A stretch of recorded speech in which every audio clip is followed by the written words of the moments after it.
O aborto é um desafio enfrentado por muitas mulheres. Aborto espontâneo é definido como a perda da gravidez antes da 20ª semana. Acontece em uma a cada 5 gestações e uma em cada 4 mulheres sofre um aborto espontâneo durante a vida. Definimos ameaça de aborto como sangramento vaginal antes da 20ª semana de gestação e aborto recorrente como 3 ou mais perdas espontâneas sucessivas. É muito importante avaliar se existem formas de prevenir esse incidente e quais dessas formas são as mais seguras e eficazes, uma vez que o aborto pode levar a hemorragias, infecções e um forte impacto psicológico na mulher e em toda a família. Assim, temos os progestágenos. Eles são um grupo de hormônios que desempenham um papel importantíssimo na manutenção da gravidez, estimulando mudanças nas camadas do útero, permitindo que o bebê se acomode lá dentro e que o órgão cresça enquanto o bebê também vai crescendo, além de impedir contrações fora do tempo certo. O principal hormônio desse grupo é a própria progesterona. Devido a essa grande importância na gestação, pesquisadores, médicos e pacientes passaram a considerar a suplementação desse hormônio. Mas será que o uso de progestágenos realmente aumenta a taxa de nascidos vivos em mulheres com ameaça de aborto ou com história de aborto recorrente? Para encontrarmos a resposta a essa pergunta de modo mais fácil, usamos o acrônimo PICO. No meio científico, usamos esse acrônimo onde definimos a população, quem estamos estudando, a intervenção que está sendo aplicada, ou seja, um medicamento, a comparação, que é com o que vamos comparar aquele medicamento, seja nenhum remédio ou um remédio que já é amplamente usado, e o O do inglês, que é o desfecho, os resultados, ou seja, o que acontece com aquela população ao usar aquela intervenção. Nesse caso, a população inclui os gestantes, a intervenção foi o uso de progestágeno, a comparação foi feita entre outras formas de progestágenos ou mesmo placebo, e os desfechos foram a ocorrência de aborto e a taxa de nascidos vivos. Há um estudo que responde a essa pergunta, realizado no ano de 2020, chamado Progestágenos para Prevenir o Aborto, uma meta-análise em rede. Esses pesquisadores fizeram uma revisão sistemática com meta-análise. Bom, mas o que é esse tipo de estudo? Existem diferentes tipos de estudos científicos, mas para que um profissional de saúde tenha segurança em indicar, por exemplo, um tipo de remédio, devem haver estudos confiáveis que mostram os benefícios e os riscos desse tratamento. No meio científico, temos uma pirâmide de evidências, onde os tipos de estudo com melhor evidência estão no topo. Ou seja, em geral, aqueles que confiamos de forma mais segura são principalmente as revisões sistemáticas. Nesse estudo, os pesquisadores buscam em várias bases de dados, que são como bibliotecas virtuais, todas as pesquisas sobre determinado tema.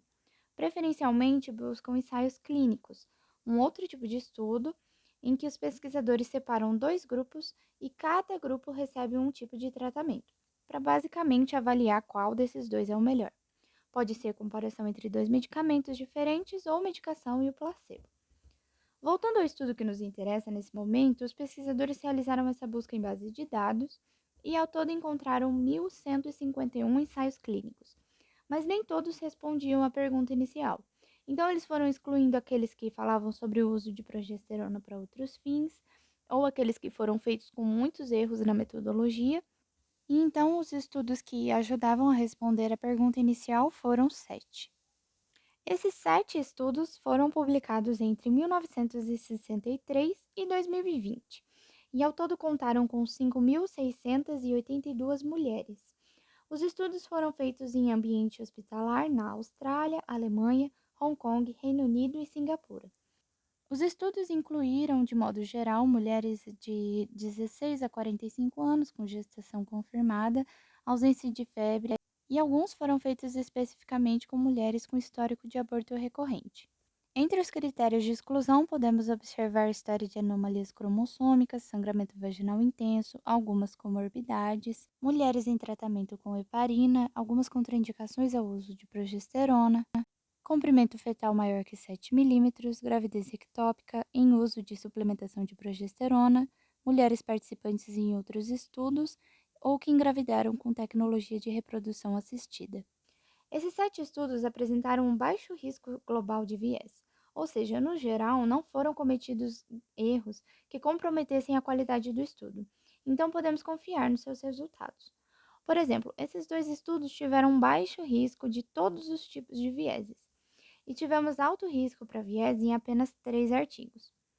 No estudo de 2018, por exemplo, os participantes e os cuidadores não foram mascarados quanto às alocações de tratamento, ou seja, eles sabiam qual grupo estava sendo tratado e qual não estava.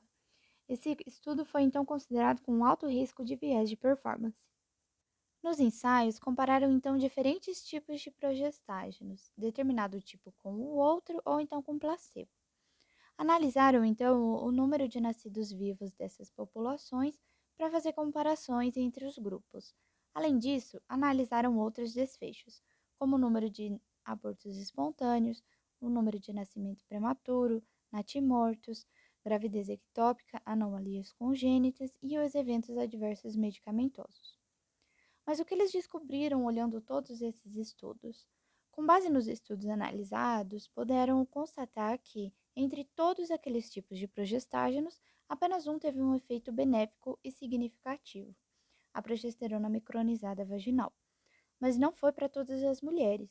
Esse efeito benéfico só foi observado em mulheres que apresentam sangramento no início da gravidez e têm histórico de um ou mais abortos anteriores.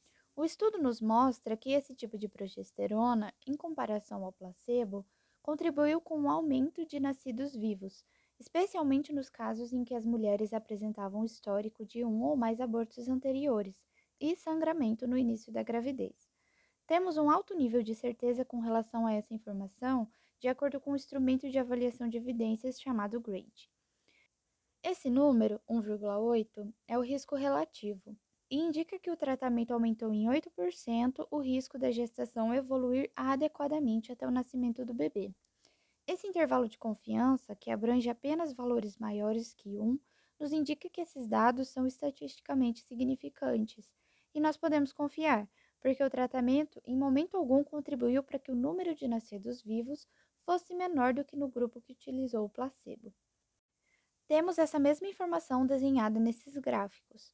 Esses quadrados indicam o resultado. O quadrado para o lado direito do eixo central da linha favorece a progesterona micronizada vaginal, indicando que o número de nascidos vivos foi maior no número de mulheres que fez o seu uso. É o que acontece nesse segundo gráfico, onde as mulheres tinham histórico de aborto anterior e sangramento no início da gravidez. Já nas mulheres sem o histórico de aborto, o tratamento não mostrou o mesmo resultado. Vemos que o quadrado está entre as linhas, a linha central, o que indica que o tratamento não contribuiu positivamente e nem negativamente com o número de nascidos vivos. O benefício que foi observado com o uso da progesterona micronizada vaginal não foi observado com o uso dos outros tipos de progestágenos. Assim, os autores do estudo concluem que a progesterona micronizada vaginal pode aumentar a taxa de natalidade em mulheres que apresentam sangramento no início da gravidez e também têm histórico de um ou mais abortos anteriores, segundo evidências de alta qualidade. Evidências de qualidade moderada e baixa sugerem que provavelmente não há diferença em anomalias congênitas e eventos adversos a medicamentos. Ainda há incertezas sobre a eficácia e segurança dos tratamentos alternativos com progestágenos para ameaça de aborto espontâneo recorrente, e mais estudos devem ser realizados nessa área para que evidências de melhor qualidade sejam disponíveis. Os resultados que o estudo nos mostram podem influenciar o tratamento médico para mulheres com histórico de aborto e que estejam em risco de aborto espontâneo. Assim, podemos ver que, embora ainda haja incertezas, esse estudo nos dá esperanças de encontrar soluções para um problema tão comum e doloroso. Este vídeo foi realizado como trabalho de conclusão do módulo IFC 4 e tem como objetivo explicar de forma clara informações de alta evidência científica. Nós não incentivamos a automedicação e incentivamos a busca por um profissional de saúde para obter mais informações sobre o assunto. Obrigada por assistir.